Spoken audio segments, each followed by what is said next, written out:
Welcome to Paris in the 1700s, a city glittering with beauty on the surface while quietly rotting beneath it, standing unknowingly on the edge of revolution. This was not the romantic Paris of postcards, but a crowded, unequal, and restless city where luxury and misery existed door to door. Paris was the largest city in Europe, home to more than 500,000 people, and the political, cultural, and intellectual heart of France. The grand palaces, wide avenues, and elegant salons projected power and refinement, yet most Parisians lived in narrow medieval streets packed with damp housing, filth, and constant noise.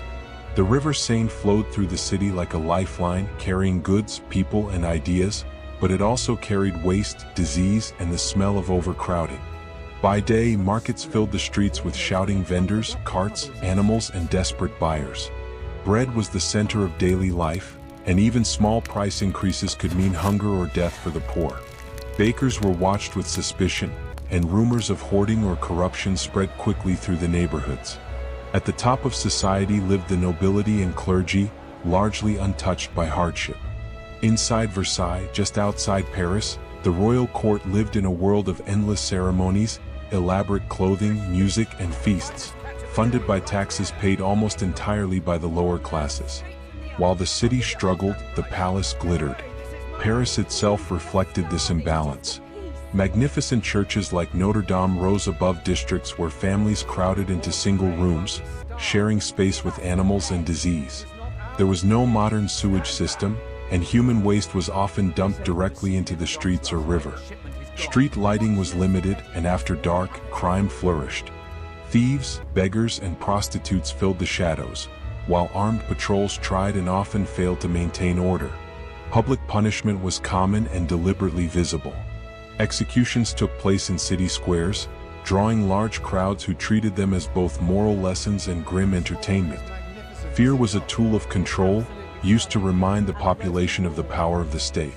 Yet Paris was also a city of ideas. Coffee houses, salons, and printing shops buzzed with conversation.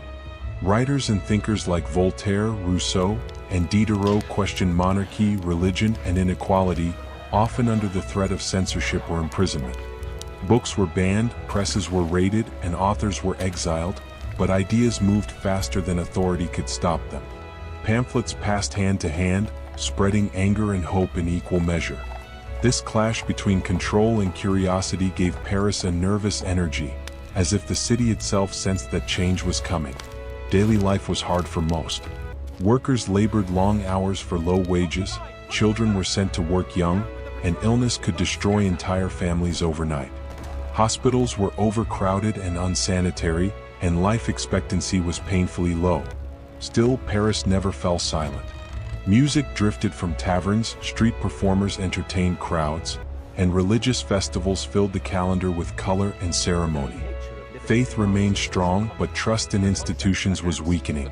The church owned vast wealth, yet many Parisians struggled to afford bread.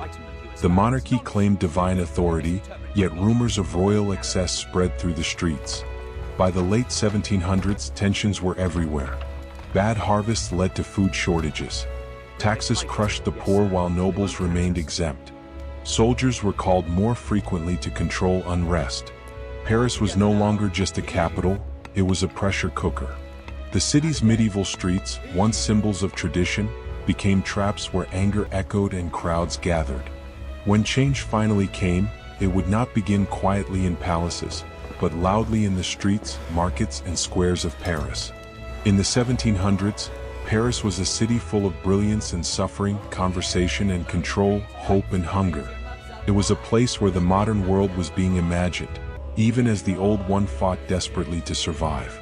Long before the storming of the Bastille, the revolution was already alive in the daily life of the city, whispered in cafes, shouted in markets, and felt in the empty stomachs of its people. Paris was beautiful, dangerous, and restless, and by the end of the century it would change not only France but the course of history itself.